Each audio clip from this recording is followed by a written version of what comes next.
Hey guys, Neph here, and I got a couple interesting things I wanted to go over. I thought maybe today we would talk about the EVA profile system of locks, so that would be the EPS, DPS, DPI, DPX, and take a look at some of the differences between those.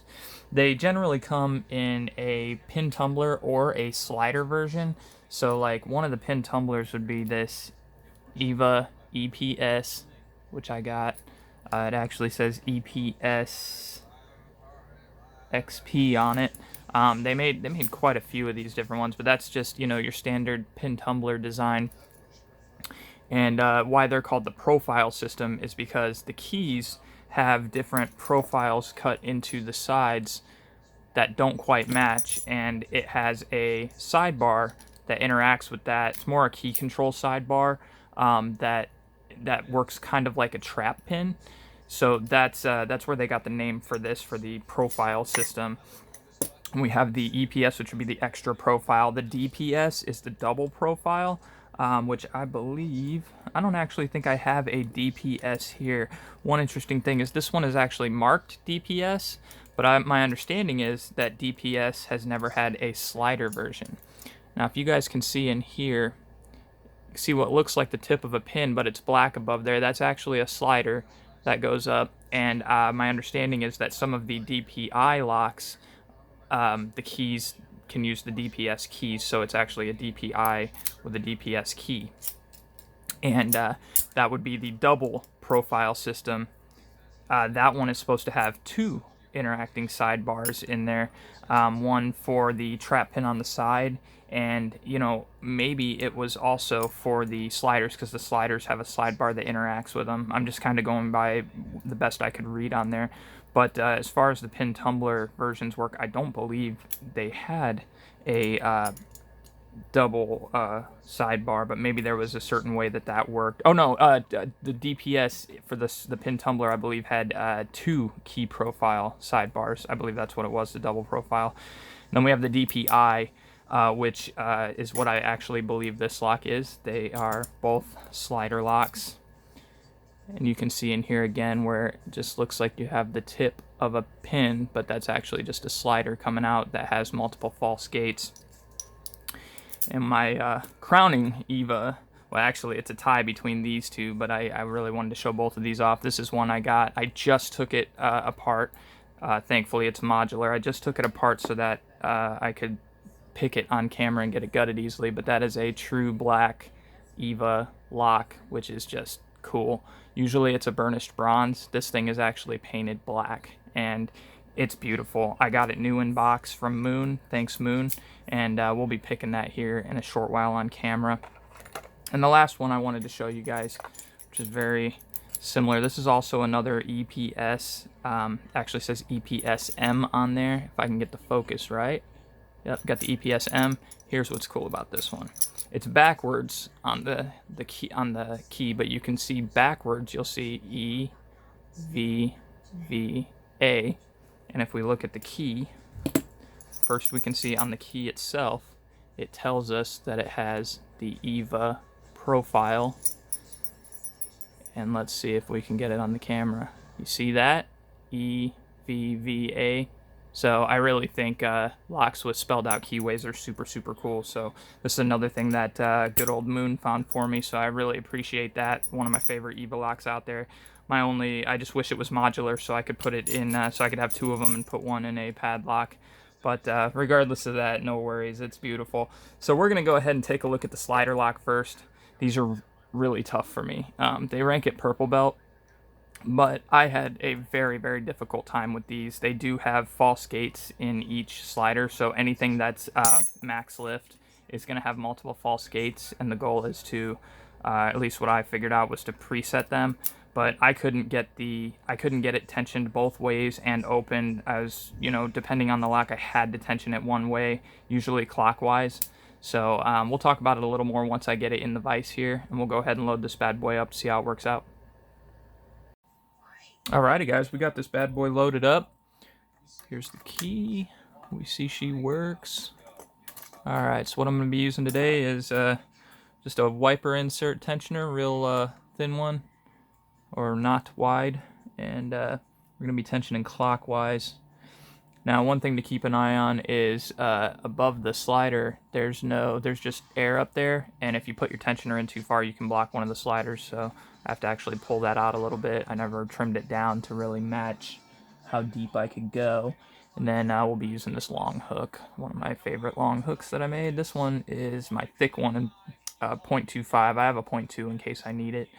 So as you mess with this, you can hit some of the sliders and you'll get some core rotation because you'll get into a false gate, but it's very misleading. So that's 4. I'm trying to preset that all the way up because it's a max lift. 4 and 2 are max lifts. I try to preset those. It's very misleading. You'll end up, or at least what I had to do was learn what gates were what, and then work on presetting stuff to really get it figured out, to actually get it to open. Was not an easy thing for me. So right now I'm just trying to get 4 and 2 in there. And sometimes it can be tough because the max lift ones can go pretty tall. 2 feels good. I think it's 4 is my problem, but you just kind of keep easing it up in there. I'm just working on 1 now. Might have got 4 because 1's got some tension, so I think I got 1 up in there. We're going to check 2. I'm going to leave 3 alone for right now. Check on 4 again. 4 feels like it's just, I don't have it all the way up, so I may need to reset.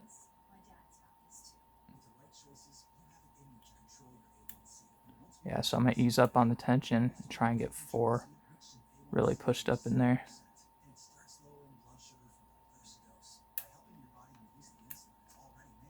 So we'll go 1, 2, 3, 4. I pushed it up and then actually put more tension down on it, so I was almost tension free there for a minute. 2 goes right up, doesn't even really feels like it sets, it just stays up there. Like I said, you know, as you push them up, you'll do gate tests, jiggle tests to see where the gates are, and that'll help you figure out for the future, like, oh, okay, so that one I'll preset first, or this or that. I might have just gotten it. So we set 1, we set 3, 4 still feels like it needed to go higher, but we're going to try 5 and see what we get. Nope, we got it. So that popped it right open. Trust me when I say that it was not even close to as easy as that looked. Let's go ahead and get it gutted and show you why. There is the trap pin related to the profile system on the slider locks. Here's what I've opened a couple of them now, and my trap pin never engages, and my sliders never reset. If you look at that, if I don't put the key in, my sliders never reset unless I do something about that. So that's just something I've noticed. Whew, I just pulled it way out. So I don't know if that's something that's just unique to the few I have, but it's happened on multiple EVVA slider locks, from new to very heavily used ones.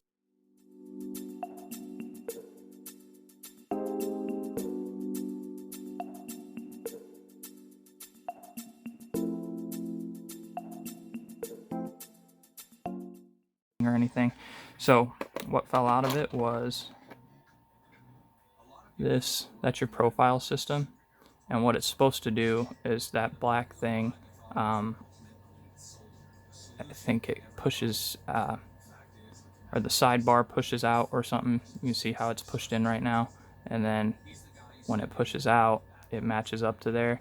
So I think it allows the whole thing to fall in, because in the cylinder you have a couple different spots. I believe that's where it starts, and I believe, if I can get the focus to work here, I believe up here is where it traps, if you can see that cut out towards right where my nail is. So it traps partway through the whole deal. And oh, I see why it blocks. So it doesn't reset because the sidebar just doesn't want to push back out. That's all it is. So I'm going to put the key in, which should help fix that and push the sidebar out, and it does.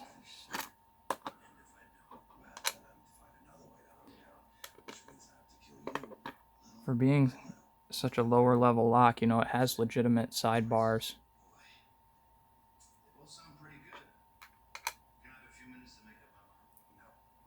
This will be the first time I've really gutted one. And here is one of the sliders. Get my tweezums.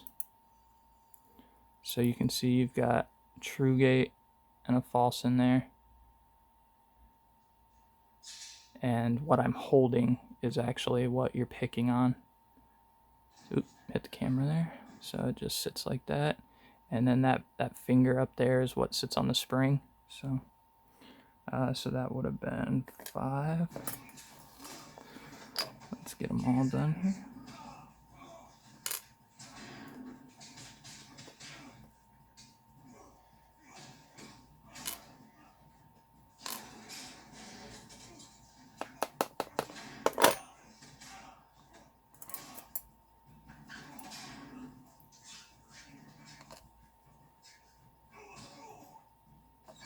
Alright, just took one of the springs out so we can get a look at what that's all about, but they're so tiny I don't like redoing them, so.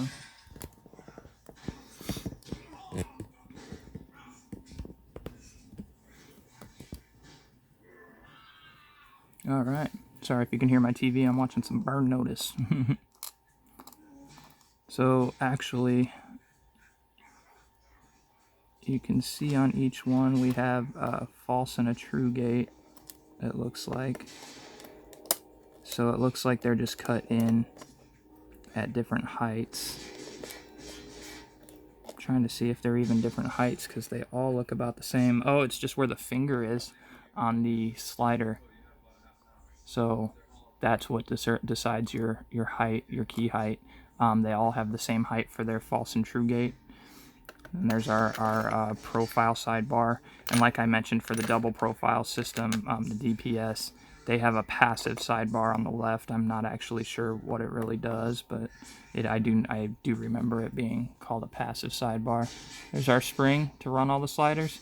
Looks like a very simple design, but when these things get locked into a false gate, I'm basically stuck restarting at that point. It was very, very difficult for me to open one of these, and tensioning it counterclockwise was even harder. So we'll go ahead and move on to another, maybe an EVVA pin tumbler for our next lock in this series. And if you guys got any questions, comments, suggestions, or feedback, I'm happy to hear it. Y'all have a great day.